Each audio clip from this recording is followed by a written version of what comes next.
curso online de astrologia. Não importa se você é iniciante ou avançado nos estudos. Venha ser meu aluno e aprenda como a astrologia pode te auxiliar. Acesse o link abaixo e conheça a plataforma de cursos. Mas já deixa o seu like, se inscreva no canal, ative o sininho para receber as notificações e me siga lá no Instagram, Astrologia. Olá, gente, tudo bom com vocês? Como é que vocês estão? Espero que todos vocês possam estar bem. Bem, muitos já sabem, né? Eu tenho uma inclinação muito forte com a ecologia. Cada vez mais venho, né, me engajando, que pra mim uma pauta importante que não visa apenas o individual, visa o coletivo, né? E uma coisa que se a gente começar a parar pra pensar, aí é que tá. Tem muita gente que fala assim, Marcela, mas se eu parar pra pensar tudo, não faço mais nada. Então, mas esse parar pra pensar é estar atento. A gente não vai fazer pelo piloto automático. E por isso que a gente tem que parar pra pensar, questionar, ver. E se a gente for parar para pensar, hoje em dia, para que uma vida possa estar bem vivida, parece que a gente tem que ter o excesso de coisas, né? Eu fico me perguntando por que uma pessoa precisa de 500 pares de sapato. Ah, mas eu trabalho com isso. Mas mesmo assim, gente, você precisa de 500 pares de sapato, você precisa de 3.000 peças de roupa. E o que acontece? Qual que é a grande questão? É que isso é veiculado, né? Isso é veiculado na mídia.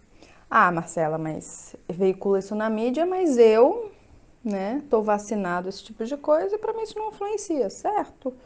Mas na grande parte das pessoas influencia. E quando a gente não tem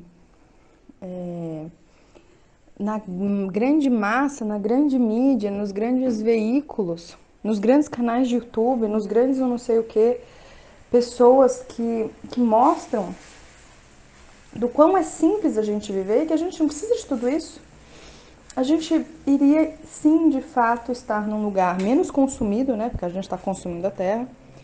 A gente estaria feliz e satisfeito com o que temos.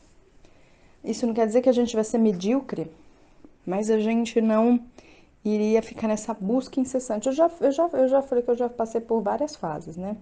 Já tive a compulsão alimentar, já tive uma compulsão material. Pra quem não sabe, já tive.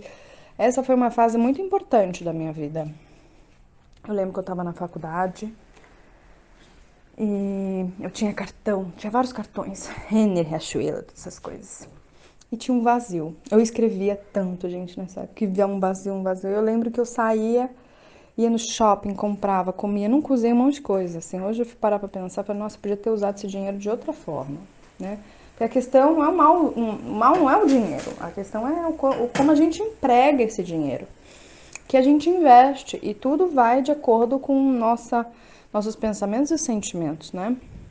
E eu sei muito bem o que é isso, né? Então, exemplo assim, eu sou uma pessoa hoje que eu entro num shopping, nossa, não compro nada, né? Quer dizer, eu não entro no shopping, mas, tipo, se eu entrar no shopping, porque hoje em dia você tem aquelas lojinhas que tem um monte de coisa, né? Sabe essas lojinhas chinesas, essas coisas? Isso é tudo baratinho. Pra quem tem compulsão alimentar, isso é... Perdão, compulsão material, consumismo, isso é prato cheio. É muito interessante, isso não me afeta mais. Antigamente afetaria porque eu estaria ainda nessa busca, né? Nessa busca, né, incessante para tentar tapar esse buraco, né? E a gente faz isso com comida, com pessoas, com coisas. E isso é uma coisa muito importante da gente se questionar, né? E principalmente assim, não achar que só porque você tem um tênis, dois tênis, é porque você não é merecedor, ou é menos merecedor, ou não é uma pessoa, né, que venceu na vida. Não. É a gente se basear na vida naquilo que é utilidade, prioridade, essencial. Exemplo, depois eu mostro uma foto pra vocês. Eu tenho um sapato, que esse sapato é antigo e ele tá furando. na sola mesmo, furando, tem um furo na sola. E eu já sei que ou eu tapo esse buraco, né? Ele é meio de plástico, borracha, ou eu troco ele, né? Mas enquanto ele ainda estiver me servindo, não está me trazendo, claro, não está me trazendo nenhum malefício na questão da pisada. Isso também é uma coisa importante também, que é pra gente não ficar nessa coisa frugal, essa coisa meio capricorniana, essa coisa, não vou gastar com nada. Se aquilo tá te levando a um malefício de postura, por exemplo, um tênis, pô, tá te levando ao mal-estar, né? Claro, você tem que trocar, você tem que ver algo que vai trazer um pouco minimamente de conforto, né? Mas não é para avisar status, não é para avisar o quanto você tem, é para avisar, para trazer bem-estar para o corpo, porque o corpo também precisa de bem-estar. Mas a gente está extrapolando esse bem-estar para o corpo.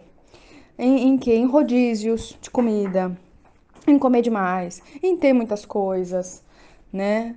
Esse excesso faz com que a gente viva apenas nessa superficialidade. É por isso que tem o excesso, é por isso que a gente precisa de muito, né? Exemplo, quando você tem uma amizade que ela é profunda e que você tem um sentimento de amizade com o próximo, você às vezes precisa de um, dois amigos. Mas quando você não tem isso, você pode ter 1.000 amigos que na verdade não são amigos e não preenche, né? Então, isso é uma coisa interessante da gente começar a questionar, se perguntar, viver uma vida simples, né? Eu acho que a ostentação hoje é mostrar a simplicidade. É eu chegar e falar, ó, galera, eu tenho um tomate. Ó, galera, eu tenho uma mexerica. Ó, galera, tá na época do caqui, eu tenho um caqui.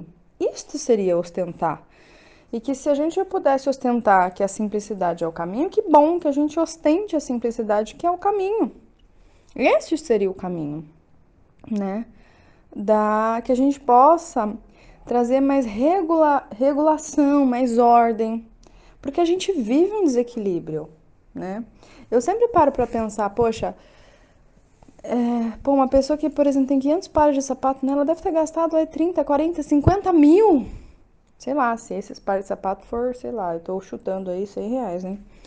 Sabe por que será que eu não poderia pegar esse dinheiro e fazer algo de bem-estar para o mundo? Porque aí sim traria mais bem-estar. Aí não precisaria ficar gastando tanto com segurança, não sei o que, blá blá blá blá. Né? Então, esse modo de pensar de maneira egóica e essa coisa de sempre ornamentar, de botar muito acessório em algo que a gente vai perder, a gente perde esse corpo, gente. Me faz me questionar muito sobre isso, né? Mas também a gente não viver, sempre trazendo o Buda, a gente também não viver essa questão de não tomar banho, de não trocar uma roupa. Pô, a roupa tá toda rasgada, toda furada. Pô, se der pra consertar, costurando e tal, e ela ainda continuar sendo funcional, que ótimo. Se não der, a gente transforma essa peça de roupa em outra coisa, né? Mas me questiono com relação a isso, né? Principalmente de trazer esses questionamentos, essas reflexões, né? Da gente perceber o que de fato vai preencher a nossa vida, né? O que de fato faz com que a gente se sinta digno de ser humano, digno de ser uma nação, digno de ser, sabe, um ser, digno de ser. E sempre visando a simplicidade, né? Fico muito feito, por exemplo, é interessante, é muito bom também as nossas mudanças, né? Hoje eu me vendo, né, e vendo a Marcela, né, do passado, dessa época de compulsão, né, eu podia ter falado, poxa, você podia ter pensado melhor. Naquela época não tinha como. Naquela época a única forma que eu encontrei, né, de alívio, que na verdade não tinha, era daquela forma. Então aí entra o perdão por nós mesmos, né? Entra essa capacidade de perdoar, de se perceber e como nós mudamos, as percepções mudamos. A gente pode mudar uma percepção, gente, de uma hora para outra, né? Essa questão do tempo, lógico, ela é importante, mas a gente pode se a gente quiser. A gente pode, às vezes, soltar uma percepção teimosa, uma percepção orgulhosa, uma percepção que não nos leva a nada. E saber, né? E saber que a gente. Tem uma frase que eu não gosto dessa frase, viu? Que é o que é seu vai chegar. Não existe o que é nosso. Não existe. Porque a partir do momento que eu chegar e falar assim, ah, não, o que é meu vai chegar, eu tô muito ainda vinculado nessa posse, né? E eu não tô vinculado, gente, na questão da impermanência. Tô na posse, o que é meu vai chegar. Não existe o que é seu. O que é seu temporariamente vai passar por você. Né? O que é temporariamente, então, exemplo assim, que nem esse sapato que eu tô falando pra vocês. Temporariamente ele tá comigo. Ele tá comigo, esse sapato. Pô, me levou pra vários lugares, me levou, me trouxe quentinho no pé, ou agradeço. Vou, claro, tentar arrumar para que ele possa estar comigo, para que eu não precise gastar é, com outro sapato, né? E que a gente possa incentivar, trazer essas sementes, soltar assim no ar, sabe? Os questionamentos. A gente não precisa ficar falando isso que eu tô falando, não, viu? Precisa se questionar, só soltar. Soltar esses questionamentos no ar, para ver se isso conscientiza as pessoas, né? Para ver se isso entra no sistema das pessoas. Às vezes a gente, claro que existe dois processos. Existe um processo que vem de dentro da gente, né? Que brota de dentro da gente. E existe o processo quando vem de algo de fora mesmo, né? Que faz redespertar algo dentro. Então eu creio que a gente tem essa função também, mas não no sentido de cobrança, não no sentido de obrigação, mas no sentido de saber que o outro desempenhou um papel na minha vida, né? Eu gosto muito, por exemplo, de ouvir alguns, alguns, alguns sábios que eles não são conhecidos no ocidental, que a gente conhece alguns sábios que são conhecidos no ocidental, mas eles são realmente anonimatos. Eu gosto muito de ler as coisas deles, né? Os tipos de pensamento. E é tão legal, porque você fala assim, olha, tem gente que pensa diferente de mim, deixa eu ver aqui. Deixa eu sentir, deixa eu ler. Então, eu acho que isso é muito válido, né? Porque a gente sempre tem que pensar de uma maneira um pouco mais igualitária. Apesar tudo bem, a gente vive numa dualidade, a gente vive numa questão de lei, de causa e efeito, mas a gente deve tentar ao máximo trazer questões mais fraternas e igualitárias por onde a gente passa, né? Por onde a gente passa. Então, por onde a gente passa, trazer esse sentido de igualitário no sentido de ser. Lógico que somos diferentes. Uma pessoa de 2 metros precisa de muito mais água do que eu. Claro, temos necessidades diferentes, mas que essas necessidades não façam com que a gente tenha distanciamento pelo ser, né? Então, são os questionamentos. E cada vez mais, tem uma frase também, tem uma frase, acho que foi o Sócrates, não sei qual foi um filósofo, que é muito legal essa frase, que ele tava passando aqui na época, não tem shopping, essas coisas, tinha uma feira, né? E ele passou na feira e tava radiante, pulando de felicidade. Aí perguntaram pra ele, acho que foi o Sócrates. Perguntaram pra ele, falei, nossa, mas o que tá acontecendo? Por que você tá assim? Ah, eu tô tão feliz porque eu não preciso mais dessas coisas. Eu me libertei dessas coisas, né? Então isso também é uma coisa interessante, da gente se libertar, né? De coisas que a gente acha que a gente não vai conseguir. Ai, porque eu não vou conseguir sobreviver se eu não tiver isso. Se liberta disso. E cada vez mais vai se conectando com esse interior. Então a gente tem que fazer esse processo. Dá pra fazer esse processo de uma vez por todas? Dá. Mas é um processo. Que é meio desafiador, porque você pode entrar numa loucura, você pode entrar num processo que às vezes não te leva até um bem-estar, mas que a gente faça isso, né? Sabe, de chegar e falar, não preciso mais disso. Ai, precisava tanto disso, não preciso mais. Que bom, né? Tô me desapegando das coisas externas e cada vez mais alimentando essa felicidade interior, porque é diferente, né? Então, que a gente busque isso, essa simplicidade. Que imagina, você tem um farol dentro do seu peito que tá lá, acessível para você. Mas a gente põe o foco muito no externo.